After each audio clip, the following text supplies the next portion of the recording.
In this episode of Sailing Dark Angel, we head down the coast of Florida to Fort Lauderdale for an overdue visit with friends, a haul out to fix yet another sail drive seal, and to complete a couple of small projects.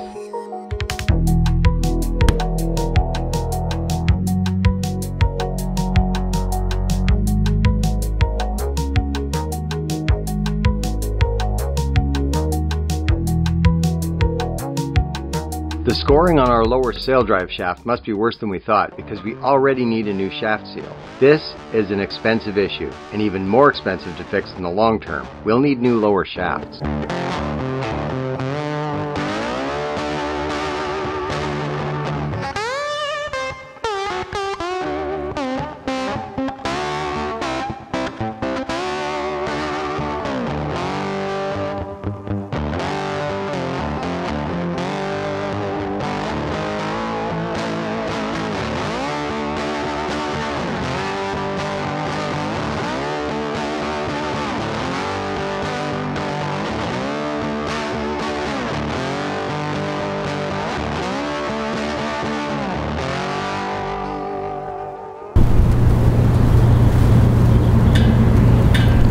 There's a little bit of heat. I've ordered an entirely new setup for grilling.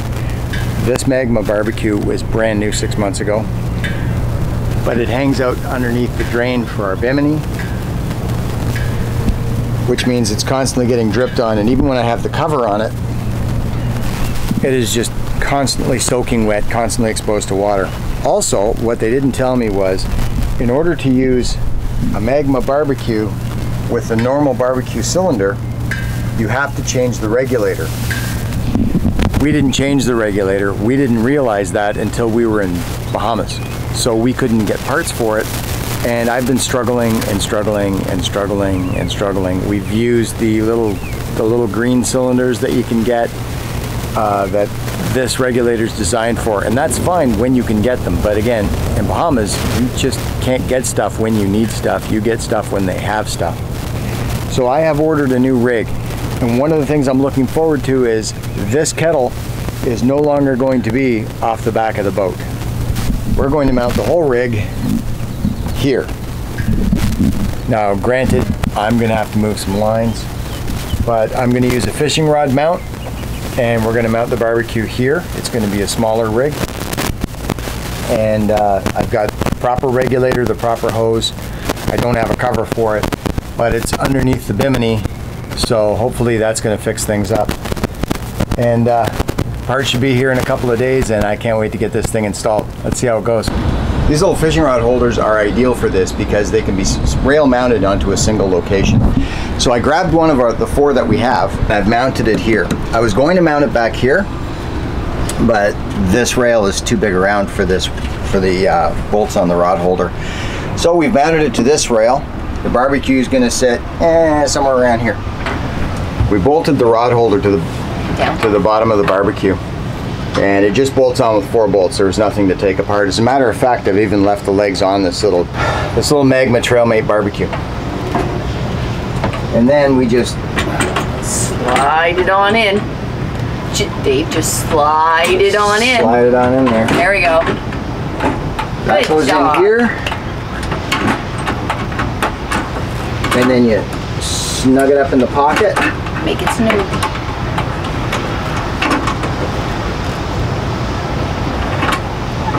And there it is, all set for barbecuing. Now it may require a little adjustment. It's just a slight. But this thing is pretty simple. So you just get it to somewhere around about level. Now these bars do not run level, so you can't go by that. You got to kind of eyeball it.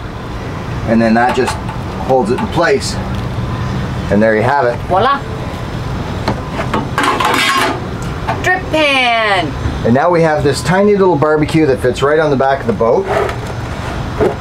And here's a little secret. If you're going to get a Magma BBQ and run it using a regular propane tank. Now granted, this isn't entirely a regular tank.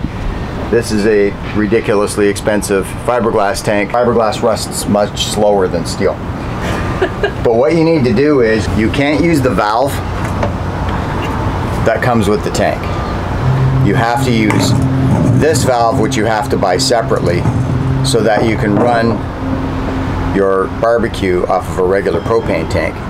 And the hose that you get has to be a regulated hose. It has to have this fitting on it. If it doesn't have this fitting, it's not a regulated hose and it's not going to work. You're going to constantly fight with it like we've been doing for 6 months. 6 long months. All right, so then this installs just the same as the regular one does, or the same as the one that comes with it. Stick it on upside down. And I got that on the wrong side. And then around to the tank.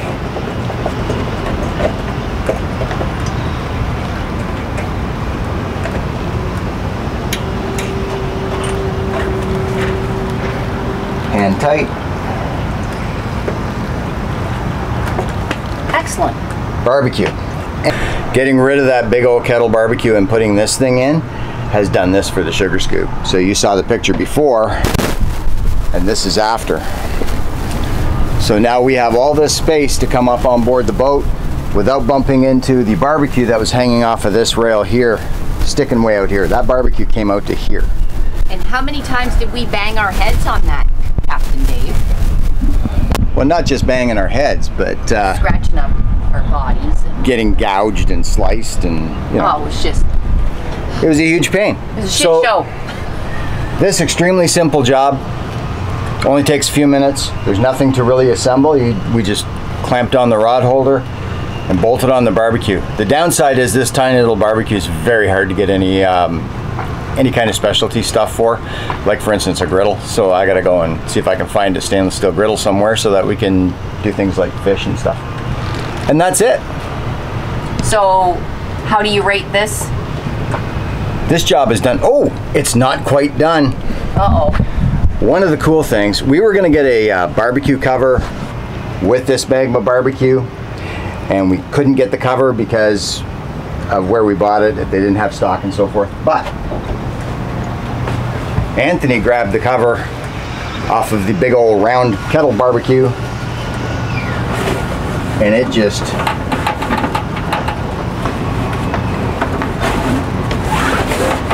slides right on there. And tada! That's short for ta-da-da-da-da-da. We have a barbecue cover. Yay! Hopla! Job is done. Let's move on to the next one. Okay. Hey, the good thing about a 20 horse motor on the dinghy is that it's got all kinds of go, and it planes really easy and just moves. The downside is when you're going slow, it digs right in and the boat can't get up on plane. And you have to crack it open, get it up on plane, and then level out. And if you're going over something really shallow, that can be a problem. So we're going to try and alleviate that problem a little bit by adding this hydrofoil to the motor, and we're going to get that started right now. I'm going to try and do it with it on the boat. So let's see how many nuts and bolts we can throw in the water, which is completely black here and there's no way to recover them. This should be fun. Let's give it a shot. So the foil itself is the same one that we put on the Honda motor that we had when we first got the boat. The hydrofoil did not help in that situation because the problem with that motor was that it had a 20-inch shaft and that was too deep for the dinghy. It needed a 15-inch shaft. We have the correct motor on this dinghy. Imp is all set up properly to operate properly, so let's hope this gives us that little bit of lift that we need to get her up out of the water. This is the pack of nuts and bolts that I'm going to be dropping into the ocean.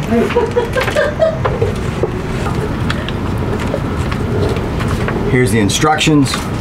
All right, let's get at this. So what are we doing today, Captain Dave? Well, we're going to install this hydrofoil on this motor and see how many parts we can drop in the water. Great. Ideally, for this hydrofoil, you would want to bring it up snug there, mark it, drill it, and install it so that it's nice and tight here. Unfortunately, underneath is this anode, and this anode is a great big circle, so I'm going to have to come out to the outside edge of this foil here so that I'm drilling around the anode and not through it. We're going to try not to drill the anode, but we're going to try and keep this centered, and we're going to try not to screw this up. That sounds very trying, which is kind of what I'm all about.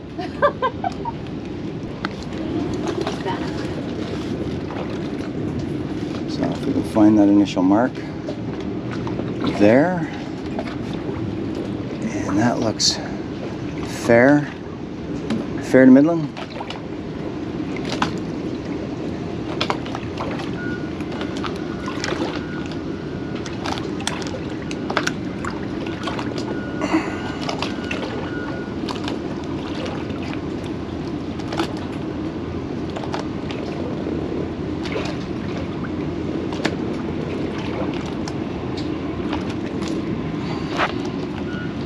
All right, now let's make holes in our perfectly good motor.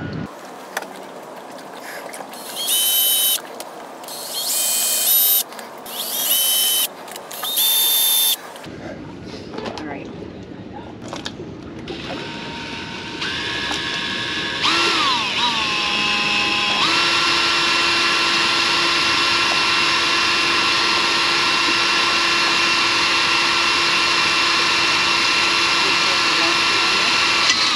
Of course.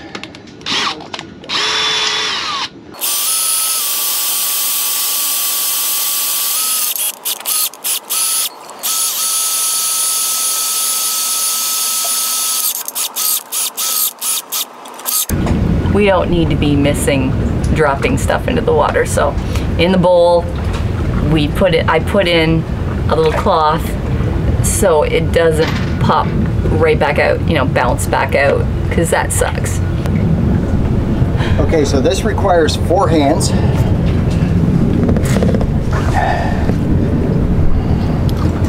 So there's short bolts with thin washers and long bolts with thicker washers that go to the back.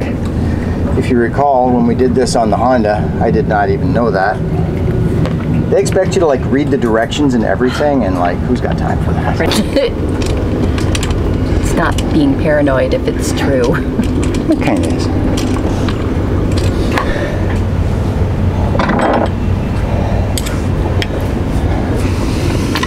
Why does it feel that the Florida sun is a heck of a lot hotter than the Bahamas sun? Because it's June in Florida, and it was winter in Bahamas.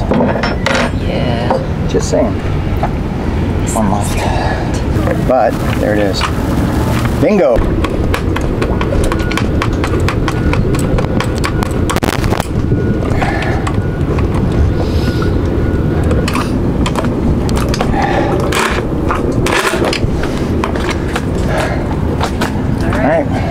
So, can you untie me? What's the safe word? All right. If you can get one of these little blonde helper things, do it. They're awesome.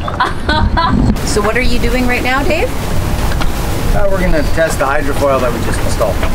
Oh, blown under the water? There it is. Under the water. I can actually see it. There it is. There it is. Okay. Just hang in there. So we can see if it gets up on plane faster. Seems snug. So the 2 issues we had is going slow. You would dig in and pull the engine down and the bow up. And that's no good in shallow water in the Bahamas. If you're crossing anything really shallow, you want the boat to sit level even though you're going slow, and it wouldn't. And the other thing is when you open it up, you want it to get on plane as fast as it can. Put on our little safety rig here because I've ridden with me before. Now we'll crank this sucker up. It's a lot of work. All right. Remember, functional, not fancy. Going slow.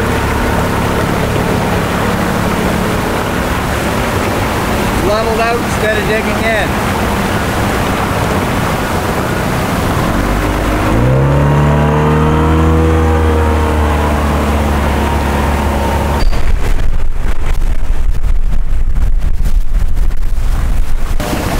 Now we're going to pull it up into the air and check the nuts and bolts and make sure it's still snug. So at this point, would you call this a success? I'm going to mark this one a success. Let's move on to the next thing. Excellent.